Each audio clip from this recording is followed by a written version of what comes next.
Hello friends, എല്ലാവർക്കും നമസ്കാരം. നമ്മളിന്ന് നാടൻ ചിക്കൻ കൊണ്ട് ഒരു നാടൻ ചിക്കൻ കറിയാണ് വയ്ക്കാൻ വേണ്ടിയിട്ട് പോകുന്നത്.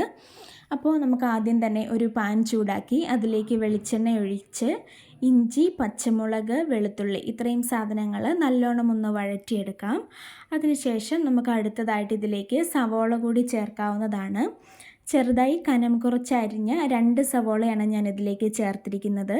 ചിക്കൻ്റെ അളവിനനുസരിച്ചിട്ട് നിങ്ങൾക്ക് സവോളയുടെ അളവ് മാറ്റാവുന്നതാണ്. സവോള അല്പം ഉപ്പ് ചേർത്ത് വഴറ്റി അത്യാവശ്യം ഒന്ന് ബ്രൗൺ കളറായി മാറി വരുമ്പോഴേക്ക് നമുക്കിതിലേക്ക് അടുത്തതായിട്ട് തക്കാളി കൂടി ചേർത്ത് കൊടുക്കാവുന്നതാണ്. 2 ചെറിയ തക്കാളിയാണ് എടുത്തിരിക്കുന്നത്. അതിലേക്ക് ചേർത്ത് കൊടുത്ത് തക്കാളി അത്യാവശ്യം ഒന്ന് വെന്തുടഞ്ഞ് വരുന്ന സമയത്ത് നമുക്കിതിലേക്ക് അടുത്തതായി മസാല ചേർക്കാവുന്നതാണ്. മസാലയായിട്ട് കാശ്മീരി മുളക് പൊടിയാണ് എടുത്തിരിക്കുന്നത്. മുളക് പൊടി, മഞ്ഞൾപ്പൊടി, മല്ലിപ്പൊടി, ഗരം മസാല ഇത്രയും സാധനങ്ങൾ ഇതിലേക്ക് ചേർത്ത് നല്ലോണം ഒന്ന് പച്ചമണം മാറി അത്യാവശ്യം ഒന്ന് വഴണ്ട് വരുന്ന സമയത്ത് നമുക്കിതിലേക്ക് ചിക്കൻ ചേർത്ത് കൊടുക്കാവുന്നതാണ്. ഇതൊരു 250 ഗ്രാം അളവിലാണ് ചിക്കൻ ഉണ്ടാവുക. മസാല എല്ലായിടത്തും ഒന്ന് തേച്ച് പിടിപ്പിച്ചതിന് ശേഷം നമുക്ക് ഇതിലേക്ക് ഒരു 3-4 ടീസ്പൂൺ അളവിൽ വെള്ളം ചേർത്ത് കൊടുക്കാം. അങ്ങനെ വെള്ളം ചേർത്ത് അത്യാവശ്യം ഒന്ന് വഴറ്റിയതിന് ശേഷം നമുക്ക് 2 സൈഡും ഒന്ന് മൂടി വെച്ച് വേവിക്കാവുന്നതാണ്.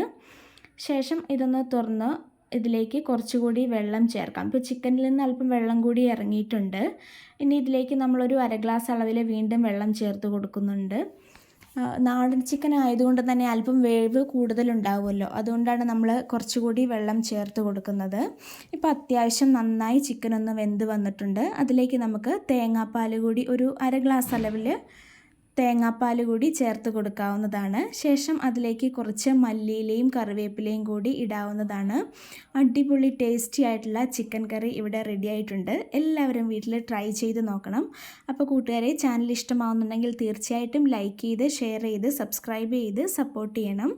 അപ്പം എല്ലാവരും ഈ കറി ഒന്ന് വീട്ടിൽ ട്രൈ ചെയ്ത് നോക്കുക. Bye bye.